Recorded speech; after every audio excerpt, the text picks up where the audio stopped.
கிளாஸ்ல ரொம்ப சொல்லுங்க.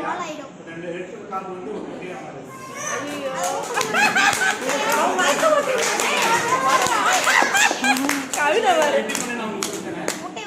ஒரு கிளாத் இல்ல, 2 கிளாத் இருக்கு. ஆக்சுவலா டூப்ளிகேட் முட்டை.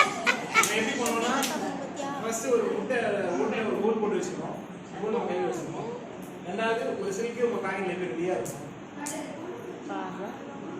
இந்த நீங்க ஒரு முட்டையில ஹோல் போட்டு வச்சிருக்கீங்க இல்லையா, அந்த முட்டையை நீங்க கையில வச்சிருக்கணும்.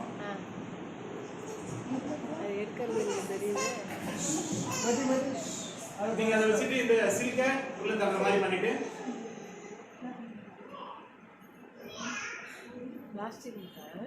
பிளாஸ்டிக் முட்டை தான் அதை எடுத்து உள்ள வச்சிருக்கோம். இப்போ பார்த்தீங்கன்னா ஒரே ஒரு முட்டை மட்டும் தான் நம்ம இருக்கோம். அந்த சில்கி இந்த காயில நம்ம ரெடியாக வச்சிருக்கோம். ஒரு சில பேர் என்ன கேட்பாங்கன்னா, இப்போ நீங்கள் பின்னாடி திருப்பி காட்டு, முட்டையை ஃபுல்லாக திருப்பி காட்டுன்னு கேட்பாங்க. அவங்களாம் இப்படி காட்டலாம், மாட்டாமல் இருக்கிறதுக்காக நம்ம அப்பயும் என்ன பண்ணோம்னா அதை பிடிச்சிட்டு ஒரிஜினல் முட்டைன்னு ஒரு செய்யலாம்.